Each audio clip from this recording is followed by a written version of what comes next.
Cobargo Village sits amid New South Wales farmland. My whole life has been a blur between paid and unpaid work.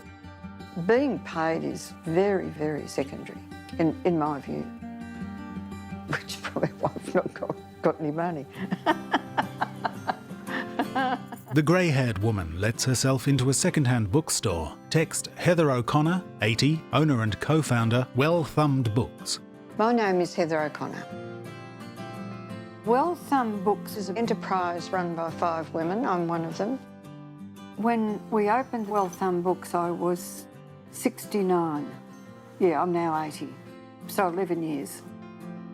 The shop that it's now in had been empty for 5 years, and it was a big hole in the town. Cobargo is a very small town, so the chance of second-hand bookshop working was pretty low, really.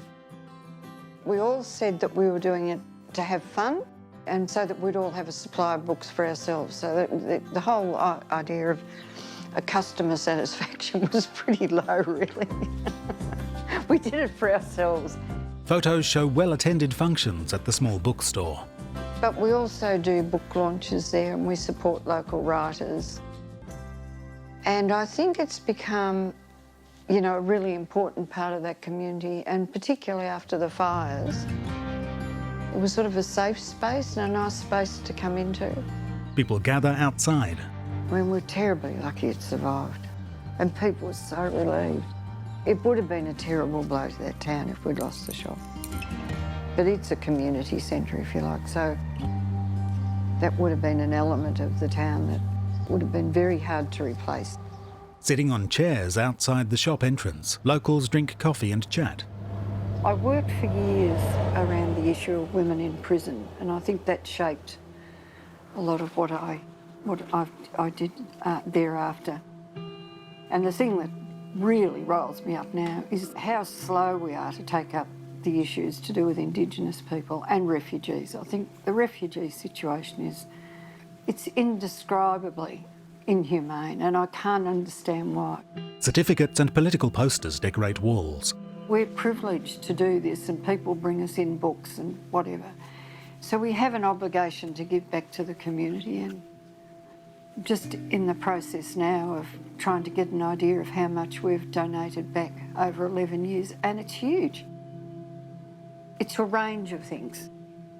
Local projects, but also refugees, advocacy groups and Timor and all sorts of things. They are things that were strong in my feminist activist days, because I worked in politics for so long. Well, that never finishes, and you never know at the end of the day whether you know what you've actually achieved.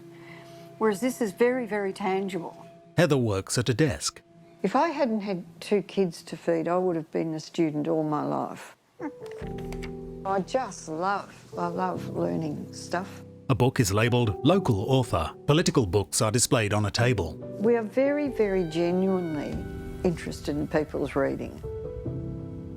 To not be able to talk to people about books when they come in just seems to me to be very disrespectful. I heard recently of a second-hand bookshop that had been opened, and the people had no knowledge of books at all. None. They might as well have been selling candles. Credits Good Socks Productions. The filmmakers would like to acknowledge the Yuin people on whose land this was filmed. Director/producer Johnny Leahy. Fearless Films are brought to you by Feros Care and Screenworks. Watch Season 3 now at feroscare.com.au/fearlessfilms3.